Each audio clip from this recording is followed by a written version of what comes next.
Hey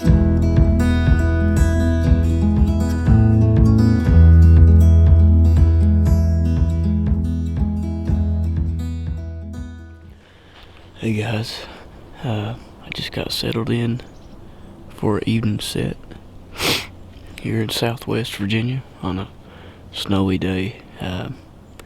We had some snow come in this morning, cover everything up. Not much snow, just about half inch to an inch, and the temperatures dropped all day. It's still getting colder. It's about 3 o'clock right now, maybe 2:30, 3 o'clock. So, and big time high pressure system coming through here tonight. So hopefully that gets these deer up and moving. It's kind of cool spot. I'm sitting up here in this big holler. I'm sitting right beside an old coal mine. There's two entrances to this coal mine right here. But yeah, it's about 25 degrees and snowy, so stick around and maybe we'll put one on the ground tonight.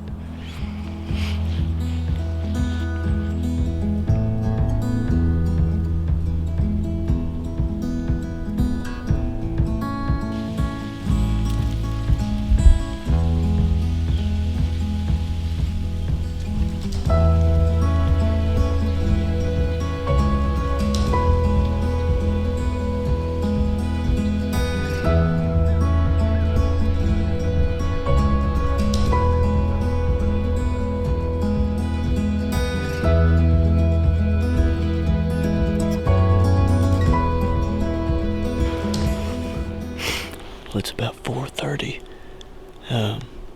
Haven't seen any deer yet, surprisingly. It's still snowing pretty hard, and the temperatures are still dropping. So we got about an hour left of shooting light and camera light. So I don't know. It's weird that I haven't seen any deer yet. I thought for sure they'd be up pretty early today, but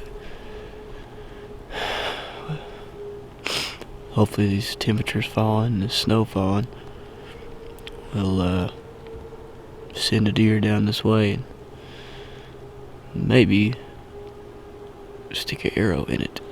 So we'll see.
Meh.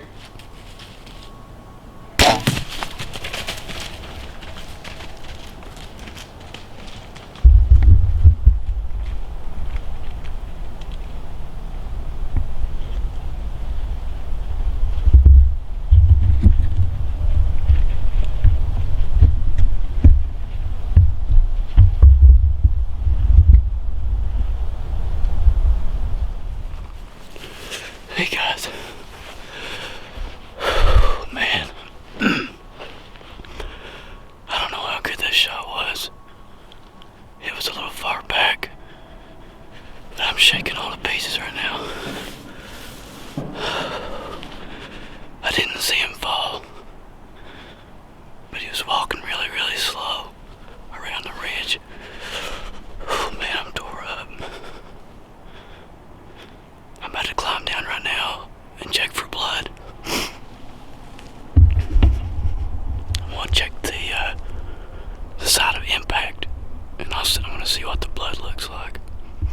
So we're about a week or so after the shot, after the hunt, and when we got into the editing stages of this video, we realized that I forgot to turn the microphone on the morning of the recovery. So unfortunately, there's no audio on all the videos from that morning. So I'm just going to kind of talk through it and explain what went on and what we did, and we'll do our best to kind of illustrate that through the short clips that we took from that morning. So basically, immediately after the shot, I knew it was a bad shot right away. So I immediately backed out of my stand. I got down out of the stand, I checked my arrow, and it had stomach contents on the arrow. So bad sign right away. So I got out of the woods. I called Jordan. We came over here to his office, and we pulled the footage up on the computer and reviewed it 100 times and came to the conclusion that it was a gut shot.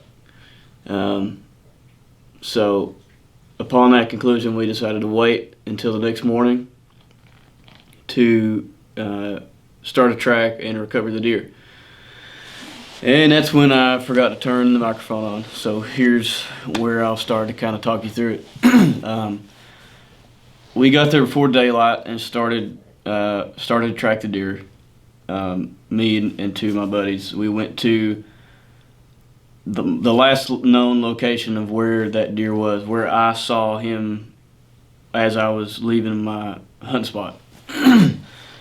That's where we went to immediately. And as soon as we got to that spot where I saw him standing, we found a bed that was clearly his. It was full of blood, clearly a fresh bed, full of blood, so we knew that was his. And then almost immediately after finding that first bed, I looked probably 10 or 15 feet past that first bed, and I found another bed. And just about somewhere right there in that time, as soon as I found that second bed, we actually heard him or heard something over the hill, and we could tell it. After a few minutes, we could tell it was him because it wasn't moving. It was just him down there thrashing around. And you can see in the video that second bed. You can actually see where he's rolled out of that bed all the way down the hill to where he expired. And we don't know how long he'd been in that last bed where he died. My guess is a couple hours, just based on how worn out that spot was. So once we realized he was down there and still alive, I decided I was going to take another shot with the muzzleloader as soon as it got daylight enough to do so. And just as it was getting daylight enough for me to ease down the mountain and take another shot, he died. He expired. So I shot him at 5 o'clock that evening, and he did not expire until right at 7 the next morning. So he lived 14 hours. So that, if you gut shot a deer and you think you're never going to find him, and you're curious of what you should do and you're wondering what you should do, the deer is going to die. 100% of the time, the gut shot deer is going to die.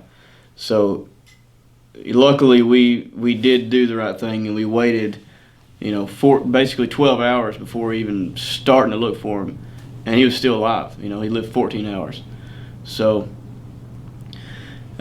once he expired, we went over to him and we were able to recover him fairly easy. It was all downhill drag.